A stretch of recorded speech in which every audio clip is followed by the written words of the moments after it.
சதுர்தசி வளர்பிறை, துதியை தேய்பிறை.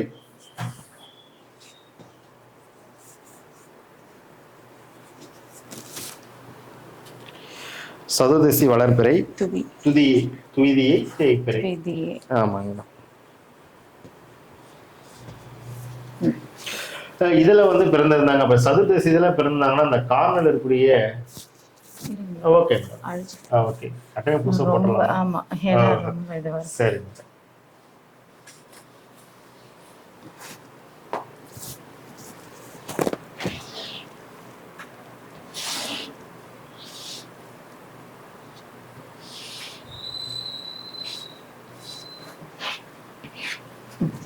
ஓகே, சதுர்தசிக்கு வந்து பாத்தீங்கன்னா 4 வீடுகளும் திதி சூன்யம் அடையும். இந்த கார்னர்ல இருக்கக்கூடிய 4 வீடுகளும். 4 வீடா? ஆமா, 4 வீடும் திதி சூன்யம் அடையும். இதனுடைய அதிபதி புதன், இதனுடைய அதிபதி குரு. இந்த துதியைக்கு வந்து இந்த தனுசு வீடும் இந்த மீன வீடும் வந்து திதி சூன்யம் அடையும். இப்ப இதுல வந்து பிறந்திருந்தாங்க அப்படின்னா என்ன மாதிரி பிரச்சனைகள்லாம் எதிர்நோக்கி இருப்பாங்கன்னு பாத்தீங்கன்னா, இவங்ககிட்ட கண்டிப்பா வந்து சேமிப்பு தங்கவே தங்காது. இப்போ திடீர்னு ஒரு தொழில் தொடங்கலாம் அப்படின்னு ஒரு எண்ண ஆசை வந்து வந்திருக்கும். அப்போ தொழில் தொடங்கினா நமக்கு பணம் வேணும். அப்போ திடீர்னு பேங்க்கு போய் லோன் கேட்க போவோம். லோன் அவங்களுக்கு கிடைக்காது. அதே மாதிரி வந்து வேற என்ன முக்கியமாக வந்து இந்த டாக்குமெண்ட்ஸ் வந்து சரியாக வச்சிருக்க மாட்டாங்க. இப்போ திடீர்னு வந்து ஒரு 2 வீலரில் வந்து பயணம் செய்கிறாங்க. திடீர்னு ஒரு டிராஃபிக் போலீஸ் வந்து செக் பண்ணுறாங்க. செக் பண்ணும்போது டாக்குமெண்ட்ஸ் கட்டுனா அவங்ககிட்ட இருக்குது. அப்போ தேவையில்லாமல் இவங்க என்ன பண்ணுவாங்க, ஒரு ஃபைன் கட்டிட்டு போவாங்க. பணம் வந்து விரயமாகும். எல்லா நாளும் வச்சிருப்பாங்க. இன்னைக்கு தான் நான் எடுத்து வீட்டில் வச்சுட்டு வந்தேன், இன்னைக்கு நான் மாட்டிக்கின்னு வந்து குழம்பிட்டு இருப்பாங்க. அந்த மாதிரி பிரச்சனையை வந்து இவங்க சந்திக்கிறது.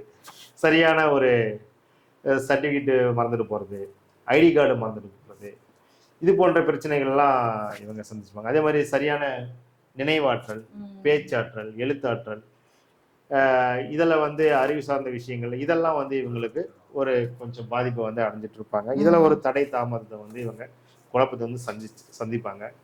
அதே மாதிரி வந்து பணம் சார்ந்த விஷயங்கள், எங்கேயாவது நான் வங்கியில பணிபுரியலான்னு ரொம்ப நாள முயற்சி எடுத்துட்டு இருக்கிறேன். பணம் சார்ந்த நகைக்கடையில வந்து வைக்கலான்னு ஒரு முயற்சி எடுக்கிறேன், ஆசை இருக்கு, ஆனா அதெல்லாம் கைக்கூடி வரல அப்படின்னா இவங்கெல்லாம் என்ன பண்ணலாம்னா, இவங்க எந்த திதி நித்திய தேவதையை வந்து வழிபடணும் அப்படின்னு பாத்தீங்கன்னா, ஸ்ரீ ஜுவாலா மாலினி. ஆமா, ஸ்ரீ ஜுவாலா மாலினி நித்யா. ஆமா, பேரு கொஞ்சம் டிஃபரெண்டா இருக்கு. இது வந்து ஒரு சோஸ்திரத்துல நான் வந்து இந்த பேரை கவனிச்ச மாதிரி எனக்கு ஞாபகம் இருக்கு. ஓகே மேடம், ஸ்ரீ ஜுவாலா மாலினி நித்யா. அதாவது ஸ்ரீ ஜுவாலா அப்படின்னா என்னன்னா, நம்ம தீபம் ஏற்றங்கள்ல அதுல இருந்து வரக்கூடிய ஒளிக்கதிர், நெருப்புலாம் வருது இல்லைங்களா மேடம், அதுல இருந்து வரக்கூடிய ஒளிக்கதிர் தான் நம்ம ஸ்ரீ ஜுவாலான்னு நம்ம சொல்றோம். ஓகே, ஜுவாலாமுகி கூட கேள்விப்பட்டிருக்கேன். அதுல இருந்து வரக்கூடிய ஒளிக்கதிர். சரி, இவங்களுக்கு உண்டான காயத்ரி மந்திரம் வந்து பாத்தீங்கன்னா, ஓம் ஜுவாலா மாலினியை வித்மகே மகா ஜுவாலையை தீமகி தன்னோ நித்திய பிரசோதியாத். ஃபர்ஸ்ட் நீங்க கேள்விப்படும் பொழுது இந்த மந்திரங்கள்லாம் ஏதோ புதுமையா இருக்கிற மாதிரி நீங்க சொல்லி சொல்லி பழகிட்டீங்க அப்படின்னா ரொம்ப எளிமையா கண்டிப்பா தமிழ்ல தான் இருக்கு, உச்சரிக்க உங்களுக்கு எளிமையா தான் இருக்கும். ஆமா, ஓம் ஜுவாலா மாலினியை வித்மகே மகா ஜுவாலையை தீமகி தன்னோ நித்திய பிரசோதயாத்.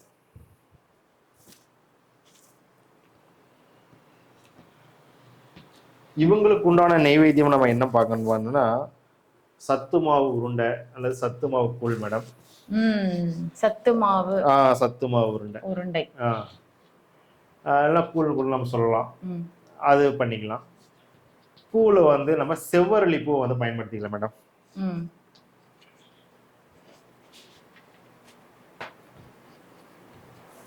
செவ்வரளி, ஆமாங்க மேடம்.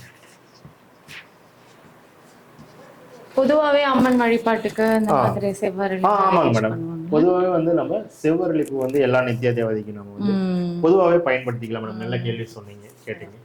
ஓகே மேடம், இவங்க வந்து என்ன பண்ணலாம் அப்படின்னா, இவங்களுக்கு எப்படி இருந்தா திதி தோசைன்னு கிடையாது. நான் வந்து சதுர்தசி வளர்பிறையில தான் பிறந்திருக்கேன், துதியை தேய்பிறையில தான் பிறந்திருக்கேன். ஆனா பிறந்து ஒருவேளை இவங்க வந்து பிரீத்தி விருத்தி சிவம் நாம யோகத்திலேயோ கிம்ஸ்துக்கணம் கரணத்திலேயோ அல்லது சதுஸ்பாத கரணம் சூளம்பரியான் வைத்தியரீதி நாம யோகத்துல இவங்க பிறந்திருந்தாங்கன்னா நிச்சயமா வந்து இவங்களுக்கெல்லாம் திதி தோஷத்தால் பாதிப்பு பெருசா இல்லை. ஆமா, அப்படின்னு நம்ம முடிவு பண்ணலாம். பாதிப்பு இல்லைன்னு சொல்றது கேக்குறதுக்கே நல்லா இருக்கு. யாருக்கெல்லாம் வந்து இந்த மாதிரி அவர் சொல்ற பாதிப்பு இல்லாம நீங்க அந்த நாம யோகத்துல பிறந்திருக்கீங்கன்றத கமெண்ட் பண்ணுங்க பார்க்கலாம். ஏன்னா எவ்வளவு பேருக்கு அது வருதுன்ட்டு. ஏன்னா மேக்சிமம் நிறைய பேருக்கு இருக்கிற மாதிரி தான் வரும். எனக்கெல்லாம் வந்து இருக்கிற மாதிரி தான் இருந்தது. அதனால உங்களுக்கு யாருக்காவது இல்லாம இருந்ததுன்னா நீங்க போடுங்க. உண்மையாவே ரொம்ப லக்கி தான். ஓகேங்க மேடம், நம்ம இது பார்த்து முடிச்சிட்டோம். நெக்ஸ்ட் நம்ம போயிடலாங்களா? ஓகே, பார்த்தலாமா? Okay madam. நெக்ஸ்ட் நம்ம கடைசி நிகழ்ச்சியோட இறுதி பகுதிக்கு வந்தாச்சு. ஆமாங்க மேடம், கண்டிப்பா நீங்க உங்களுக்கு உண்டான திதி நம்ம சொல்லி ஐயா முடிச்சிட்டாருன்னு வருத்தப்பட வேண்டாம். இப்பதான் திடீர்னு கூட வந்திருக்கலாம், இப்பதான் கேள்விப்பட்டிருக்கலாம். உங்களுக்கு உண்டான விஷயங்கள்லாம் நம்ம முன்னாடி கொடுத்துருக்குறோம். நீங்க அப்படியே கொஞ்சம் நிகழ்ச்சி தள்ளி பார்த்தீங்கன்னா உங்களுக்கு கிடைக்கும். நெக்ஸ்ட் கடைசி கட்டத்துக்கு நம்ம வந்துட்டோம். கடைசியா வந்து பௌர்ணமி திதி. பௌர்ணமி நம்ம வந்து வளர்ப்பிறை வரும். இன்னைக்கு பௌர்ணமி தானே? ஆமாங்க மேடம், சூப்பர். ஆமா, பிரதமை தேய்பிறை மேடம். பிரதமை, ஆமாங்க மேடம். பௌர்ணமி வளர்ப்பிறை